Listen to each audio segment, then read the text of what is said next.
What's going on, guys? It is Wednesday, and that means one very important thing. It is the Movie Idiot Show. I do the show every single Wednesday. Normally, we do it at 9:30 Central Standard Time, but today, I had some stuff going on later in the morning, so I had to bump it a little bit earlier, so we're doing it at 8 o'clock.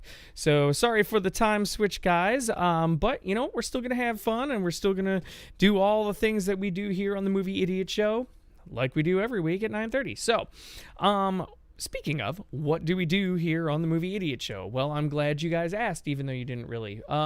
So here's what we do. We go over all the main topics in movies and entertainment and TV, a lot of the current things, and a lot of topics that you guys want to talk about.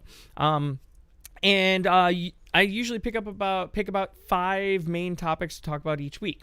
You guys actually get to help choose some of those main topics if you so choose. To submit for a main topic for the Movie Idiot Show, all you need to do is email me at themovieidiot@gmail.com, and you could have a main topic on the show. So that's a cool way to do it.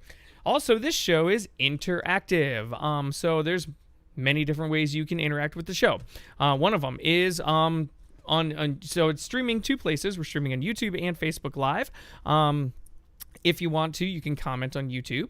You can comment on the Facebook Live feed as well. And then the third way and the best way to interact with the show is through the tip link. And the tip link is this right here. You send in your questions or comments to streamlabs.com/movieidiot. When you submit your questions and comments through the tip link, you help support the show, which is awesome, and I really appreciate that. And also, after I get through the main topics, I read your questions and comments first before everybody else's. So that's how we do it here on the weekly Movie Idiot Show, and we're going to get to our main topics right now. So, main topic number 1. Cinemark boss Mark Zoradi, or Zordal, I'm terrible with names, sorry. Mark Zordal on Universal AMC deal, aggressive shortened theatrical window could have an adverse impact to movies' life. Basically, what this article here on Deadline is stating is that Cinemark has joined Regal Cinemas in basically shunning the big deal between AMC and Universal. Now, if you don't know what the big deal between AMC and Universal is, let me catch you up. So, the theatrical window, if you guys don't know, is the 90-day window that a movie releases in theaters to when it's available for home consumption. So either DVD, Blu-ray, rental, VODs, whatever. That's the theatrical window. Movies right now need to stay in theaters for 90 days. That is the current theatrical window. Now, what AMC did is they made a deal with Universal Studios to shorten that theatrical window down to 17 days. That's a huge deal. Now, last week I said, this might not even be a big thing because most movies nowadays anyway, make their money, the bulk of their money within the first 17 days. But I didn't think of something.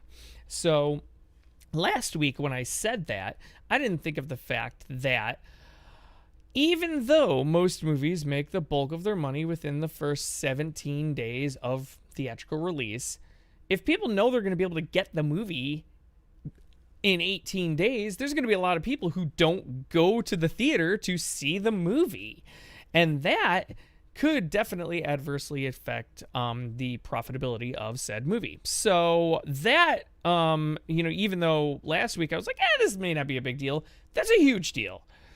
And Regal Cinemas, which is the second largest theater chain in the world, and Cinemark, which is, I believe, the third largest movie chain in the world, or at least in North America, agree. And basically, here's what the CEO of Cinemark said. Consistent with our past practices, Cinemark does not comment on the actions of our competitors. He said, we believe in Oh man, I'm going to try this again. That said, we believe an exclusive theatrical window is critically important. While we have publicly stated that we're willing to have conversations with our studio partners to evolve windows, we're mindful that an overly aggressive shortened theatrical window could have an adverse impact to mid to tail end films' life. So what does this all mean, you guys? Well, here's what it means. If the theatrical window shortens, movies don't make as much money in theaters. Theaters is where movies make most of their money. The pandemic has kind of proved it. We've had a couple of VOD launches. They haven't made even close to the amount of money that movies make in theaters. Trolls World Tour made, I think, like $80 million. Trolls, the first movie, made like hundreds of millions of dollars. So just in comparison there, it's no comparison. Movies make more money in the theaters. If movies are out of the theaters sooner, they're not going to make as much money, which means studios aren't going to be able to have as big a budgets for movies, which means we are going to suffer on the quality end of the movies itself. Plus, theaters won't be able to stay in business. This is bad. All bad. All bad things. All bad things. And I don't like it. So, but the good news is if Regal and Cinemark are saying, nope, sorry, dude, we're not buying, we're not doing this, then Universal has no choice but to stick with the 90-day theatrical window, because it's either that or don't play their movies in Regal and Cinemark, and they're not going to do that because they would lose millions and millions of dollars. So could be much ado about nothing in the end, but for the short term, this is a little scary. It's a little, it can really affect the movie-going experience, but you know what? Who cares what I think? What do you guys at home think? Are you for the shortening of the theatrical window to 17 days? Are you against it? Are you like, you know what? I don't care, man. As long as I get my VODs at home, who cares if the theatrical window is shorter? Let me know in the comments below your thoughts on that, and we are going to move on to the next topic. Our second topic for the day is Wilford Brimley. Good old Wilford Brimley. Now, many of you may know Wilford Brimley from his diabetes commercials. I do a terrible Wilford Brimley, by the way. I have a buddy who does an amazing Wilford Brimley. But anyway, but yeah, he is definitely famous for diabetes commercials. But he also starred in a very, very popular movie, Cocoon. And he starred in many, many, many other movies, commercials. He was in Quaker Oats commercials, other movies, usually more of a character actor. But definitely a very popular and very loved man. Well, he passed away at the age of 85. I personally love him from a movie that none of you are going to really know, probably, and it's called Remo Williams' The Adventure Begins. I know of this movie from my dad, who's a huge fan of the books that movie was based on. So the Remo Williams' The Adventure Begins is based off a bunch of books. There's like 200 plus novels called The Destroyer. The Destroyer, actually. And that movie, Remo Williams' The Adventure Begins, starring Fred Ward, and also had Wilford Brimley in it. I think it's a phenomenal movie. I love it, but I'm a little biased just from, my childhood and everything else. So I haven't seen it in a long time, though. I might not like it if I watch it now. It's been well over 20 years. But anyway, Wilford Brimley, again, passing away at the age of 85. And, we wish... obviously, rest in peace for him, and, hopefully his family, is doing okay and everything. So, we wish them well and whatnot. And, so what do you guys think? How do you feel about the passing of Wilford Brimley? Did you like some of his movies? Name me some of the movies or commercials that you remember Wilford from. Let me know in the comments below what you think. And, we are just going to jump right into our third main topic. The third main topic of the day. I couldn't believe this when I read this. So, who's the boss? Who's the boss? Mr. Tony Danza. Hold me closer, Tony Danza. Yes, Mr. Tony Danza and Alyssa Milano are in the works with Sony Pictures Television to come up with a sequel of Who's the Boss. This is a Deadline exclusive. One of the most beloved television comedies is making a comeback. Who's the Boss sequel in development with Sony Pictures TV. Tony Danza and Alyssa Milano are on board to reprise their iconic roles as Tony and Samantha Micelli, a father and daughter. Is it Micelli or Micelli? It's been that long, I can't remember. A father-daughter relationship that families around the world they grew up with over the course of the 196 episodes on ABC from 1984 to 1992. I didn't even know it went all the way to 1992. So anyway, Who's the Boss is coming back, kind of like Fuller House did. And I couldn't be happier, honestly. I enjoyed Who's the Boss. Again, I was younger, I was in I was 12 when it ended. So, but I do remember and I have fond memories of Who's the Boss, and who doesn't love a little Tony Danza in their lives, right? So, I'm all for this, but it's not about me. It's not about me, guys. It's about you. And what do you guys think? Are you guys for Who's the Boss? Do you think that's a good idea? Do you think not? Let me know in the comments below, man. What are you guys thinking about Who's the Boss coming back to TV? I can't believe they got Tony Danza to do this again. I feel like he worked so hard to get away from that show, and now he's going back into it, what has it been, 92, so 30 plus years later. Oh my gosh. Anyway, what do you guys think? Let me know in the comments below your thoughts on that, and we're cooking right through all of our topics here, and we're gonna move on to the next one. So the next main topic of the day is as follows, and this one's a good one. The Boys, the final trailer for The Boys Season 2 has hit. And yes, as the headline here says, not safe for work, friends. Not safe for work. The Boys Season 2 final trailer hit. It is amazing. And it also came out with some poster artwork here. I'm going to kind of scroll down and show you guys the poster artwork here. So here's one. Right there, and then we got another one right there with Homelander in the background there.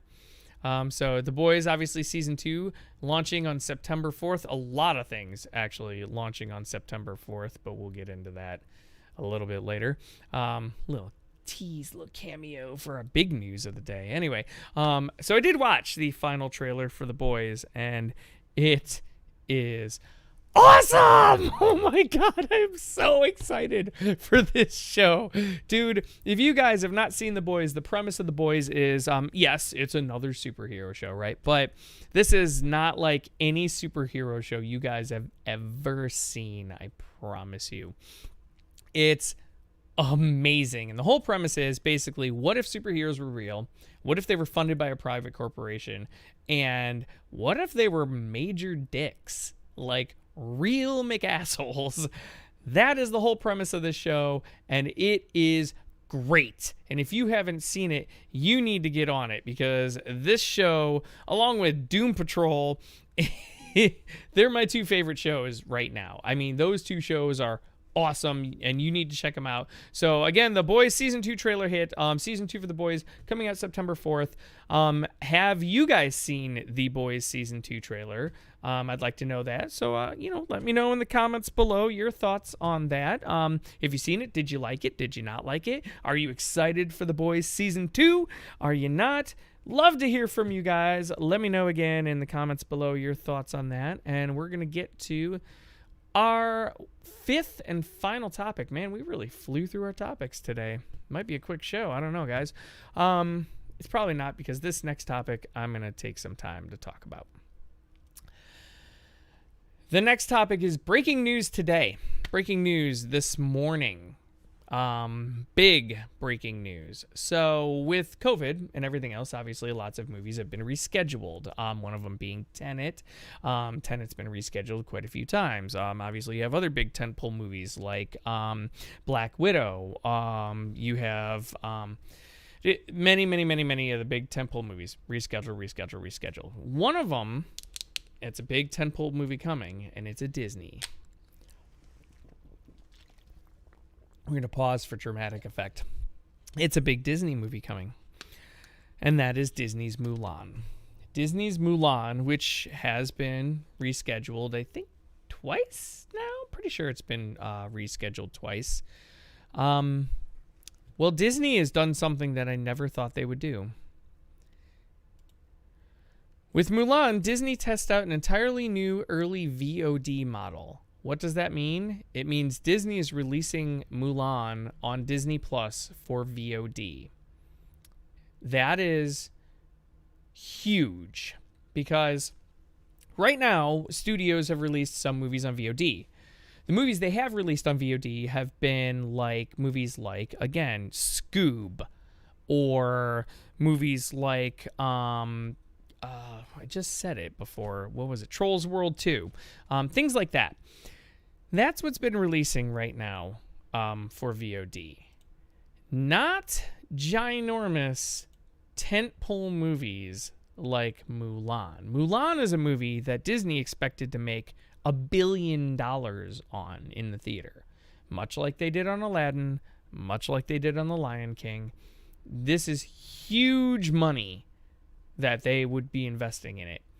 And they are walking away from that, and they're going to the VOD model. And here's what's going to happen. And this is also a huge blow to the movie theaters too. So in another major blow to movie theaters, Disney announced Mulan will forego its planned theatrical release. Instead, the live-action remake is premiering on Disney Plus September 4th for a premium rental price. The company believes that the release of the action epic will help drive subscribers while serving as a valuable test case to determine how much their hard-earned cash customers are willing to part with in order to watch a movie that was originally intended for cinemas. Unlike the rest of the content available on Disney Plus, Mulan won't be available to direct subscribers. Consumers in the US and other territories will have to pay $29.99 to rent the movie on top of the streaming service's monthly subscription fee of $6.99. In markets where Disney Plus isn't available, Mulan will play in cinemas. Wow. So we were just talking earlier about VODs and how, VODs are not making money, and so they definitely have to release movies in theaters to make money. Movies like Tenet and movies like Mulan and movies like Black Widow and movies, those big budget movies, those need to be in theaters. Well, Disney is trying this out. They're jumping in the pool. They literally are jumping in, both just right in the deep end. And I applaud Disney for testing out a new thing. I gotta say, this sucks for theaters and sucks for guys like me, people like me who love to go to the theater. First of all, if this takes off, kiss theaters goodbye. You can just do it. At this point, between the AMC deal and between this, if they make the kind of money that they were making or expected to make, dude, kiss theaters goodbye. It will be a no mas, no more theaters. It just won't happen, and that's just the plain truth, in my opinion. I just feel like, again, I'm a movie goer. I love to go to the movies. I love the theatrical experience. And if people are just going to download the movies at home for $30, they're going to invite a bunch of friends over, and this could really hurt the theatrical exhibition. I don't want that. And I know a lot of you who love movies don't want that, but some do. I've talked to people and they're like, hey, you know what? I don't care, man. I want to get my movie at home now. Well, okay. And that'll work out for you if Disney's able to make $1 billion off of this. But I don't think they're going to make $1 billion off of this. I think this is a desperation move by Disney. They're trying to push their streaming service, obviously, but man, I'm shocked. I'm shocked that they're doing this. I'm shocked. Just shocked. And wow. Here's Disney CEO Bob Chapek. Mulan's big move isn't reflective of a new business model for the company, even though it kind of is. We're looking at Mulan as a one-off, as opposed to saying that there's some new business windowing model that we're looking at. They're saying that, but I'm going to tell you right now, if they do this and they end up making $1 billion, this is going to be the new business model. Because then they don't have to worry about even like doing the marketing. Like they'd spend like a fourth of the marketing for the theatrical thing. They don't have to give the theaters their cut. I mean, if Disney makes $1 billion off of Mulan in the theaters, they only make $750 million because the theaters get a cut, you know? And that doesn't even include, you know, expenses for marketing and whatnot. I mean, there's a chance really all they got to make is like $600 million. I mean, that's a total guesstimation, but I feel like if they make $600 million on VOD, dude, this is going to be the new model, in my opinion. I don't even know what to think. And when I saw this news, I was just floored. But I get it. Desperate times, desperate measures. I mean, you know, Disney's got to make some money here. You know, their theme park was closed a long time. Their, you know, theatrical experience was closed a long time. Like, I get it. I never thought I'd see it. I never thought I'd see the day that Disney would release Mulan on VOD. And it just floors me. It just really does. And I don't know what else to say on that. So yeah, I mean, I'm against it. I don't like it.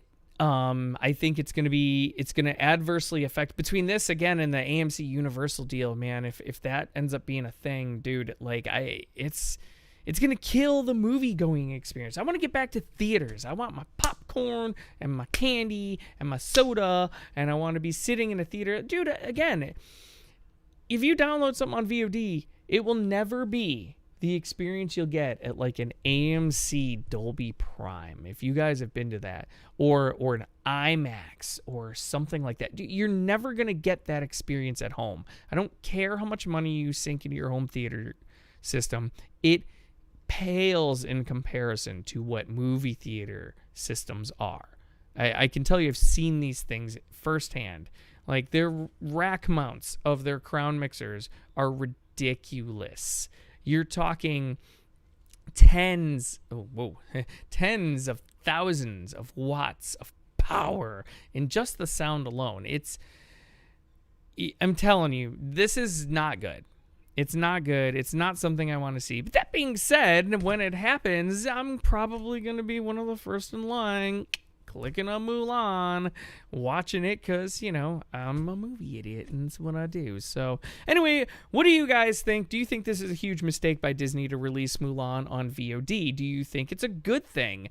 Are you guys going to be there first day, September 4th, clicking on that Mulan goodness, getting all your Mulan love in? Let me know your thoughts in the comments below. And yeah, we're going to kind of move on here. I got a couple of tip questions that have been sent in, so we're going to get to that. And speaking of tip questions, just in case you didn't hear before, how do you send in tips?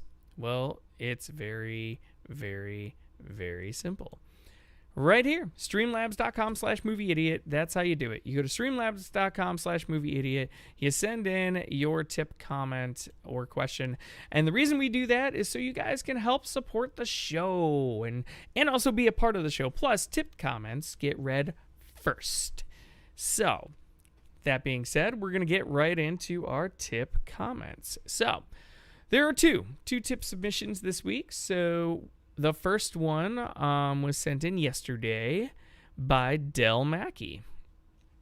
Del Mackey writes, "Hey, Mike, did you see the James Cameron story of this?" Let me try this again. Wow. "Hey, Mike, did you see the James Cameron Story of Science Fiction series on Amazon? It's a paid series, but looks awesome. If you saw it, what did you think?" Well, Del, I did not see it yet, but I definitely saw the trailer for it. And oh my God, you guys, if you are science fiction movie fans, you're going to want to watch this. This is not an Amazon Prime thing, so you would have to pay for it. I think it's like $3 an episode, or I think it's like $14.99 for the whole series. James Cameron sits down and interviews people like Christopher Nolan. He interviews Sigourney Weaver. He interviews Arnold Schwarzenegger. He interviews so many people in the world of science fiction movies.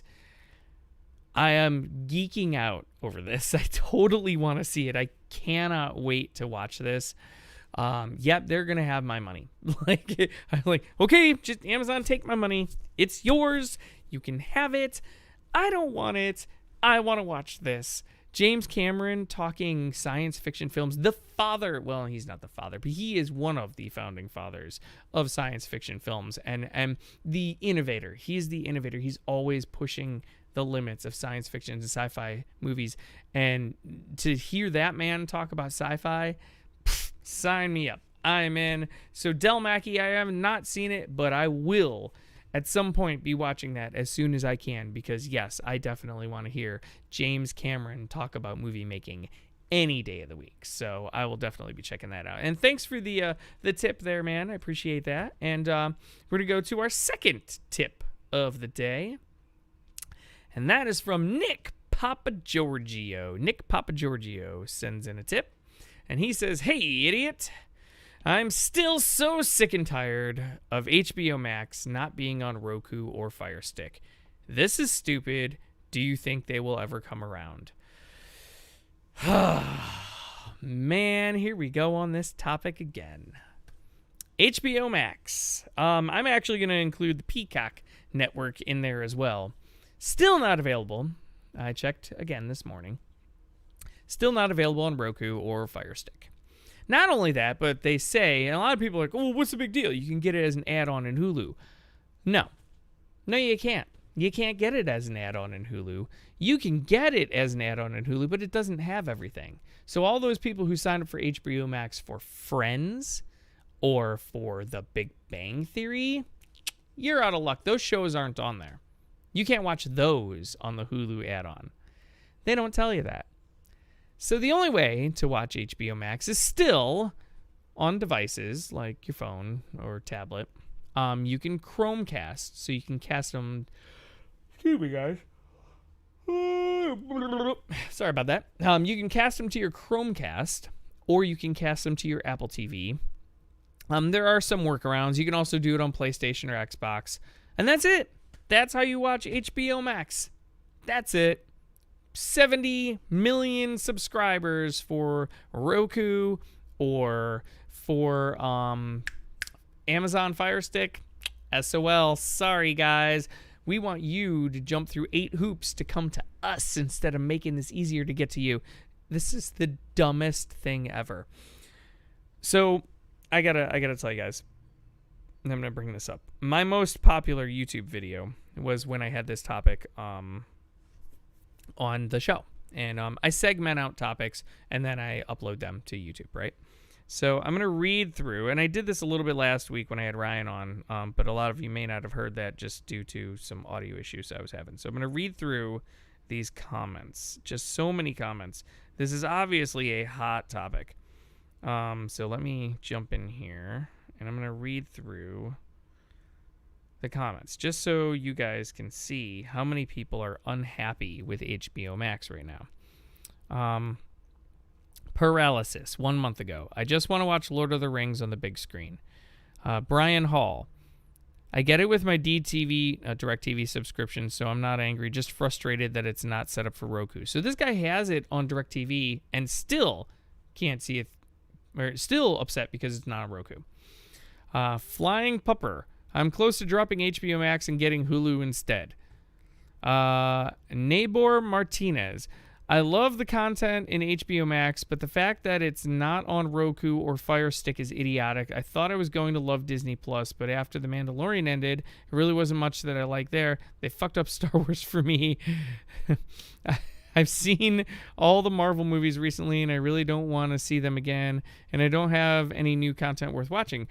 My kids are the ones that watch it the most. I like Netflix Prime Video because their content keeps circulating, plus they're way ahead of Disney when it comes to fresh content. Excuse me, there's more. There's a lot of content on HBO Max I haven't seen, and I look forward to it. Most of the DC animated movies and Spawn, plus they seem to have all the adult content on that Disney Plus doesn't have. Leave it to greedy businessmen to fuck everything up. Let's go to Miles O'Dwyer. Yeah, I can't stream HBO Max in my TV without Roku or Amazon. Time to cancel HBO altogether, maybe AT&T. I'm tired of paying for substandard service from them, especially when there are other alternatives. This one comes from Lul Ul. Now I understand why HBO interface got screwed up so bad. Inexplicably, they just decided that you don't need to see what's on the screen when you hit pause. Now I get why they're so stupid. David Chavez. I was excited to try it out on Roku, and it wasn't even there. They have HBO Go, but not Max, which HBO Go and HBO Now, by the way, are leaving Roku shortly. So, just Dave. I just got an email from Roku stating that as of July 31st, HBO Go will no longer be available on Roku devices. See? There you go. Dark Knight. I like that. DARKNITE. Nice. HBO Go app will be taken out and just be replaced by HBO Max on July 31st. So whoever has Roku and Fire Stick will be forced to buy an Android TV box if you want to continue using your HBO app. James Tyree, I just got HBO Max for free through AT&T, but like you said, it's not on Roku. They're fools for letting so much money pass by. Patrick Lang, doesn't Hulu have HBO Max add-on through it? You can get so no. So yes, Hulu does have the add-on, but no, it doesn't work properly. You don't get everything, so it's not on all of it. So that is not everybody who's like, oh, you can just see it through Hulu. Not true. Not true, because not everything's on there. You don't get a lot of the shows. Again, Friends, not there. Big Bang Theory, not there. So anyway, Leo Braz. I'm pretty sure it's about the money. I'm pretty sure it's not about the money. I'm pretty sure it's about the control. That's just stupid. Not your comment, Leo. Sorry. But the fact that if that's the case, if that's what HBO is doing and they just want to control the market or whatever, and that's why they're doing it that way, that's just dumb. That is the dumbest thing ever. Like, the whole point of doing this is to make money, right? Like, are they in the control business, or are they in the making money entertainment business?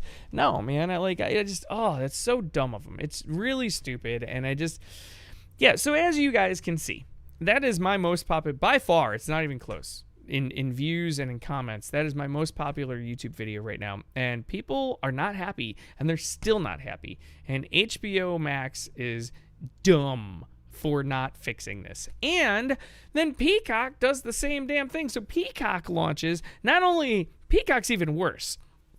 Because Peacock launches, and then the goal of Peacock. They make it so you can't attach. So let's say I have Peacock on my phone, which I do. So you can't attach an HDMI device and put it to your TV. Won't do it. Peacock has something built into their thing where it won't allow you to do that. So not only do you not have it on Roku and you don't have it on Amazon Fire Stick, but now also Peacock will not allow you to take it and patch your phone to your TV to put it on there like that. So stupid. It is so stupid. And people who want to watch Peacock on their computers are getting screwed because a lot of people use television monitors for their computer monitors. And hey, if you have HDMI, sorry, we're not going to let you do that. Oh, it's the worst. Dude, this whole thing, obviously you guys can tell, it's got me a little fired up. So anyway, thank you, Nick Papagiorgio, for sending in that question. I appreciate it. And to answer the rest of your question, you asked, do I think they will come around? Yes, I think they like money, and I think they'll come around. But I don't know when. So, that's the best I got, dude.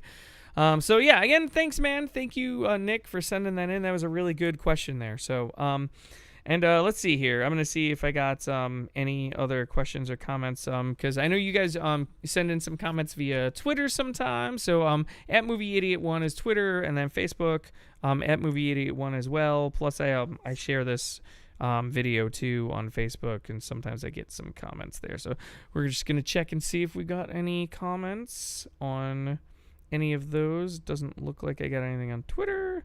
We're gonna jump over to Facebook really quick and see if we got any comments on there. Nothing in the live chat right now. You guys aren't even awake yet. See, it's usually why I do the 9:30 show, because the 8 o'clock show, like, nobody's even made their way out of bed yet. I know I had one. Let's see here. Hold, please. Sorry, guys. I had the live feed up on my Facebook here, so there was one somewhere. I gotta find it here. I think this was it. Nope, that was not it. Sorry, guys. Hold on. If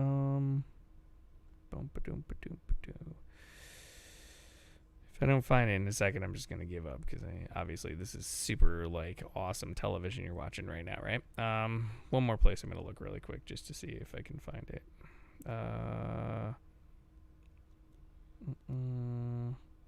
Here we go. Found it. Okay.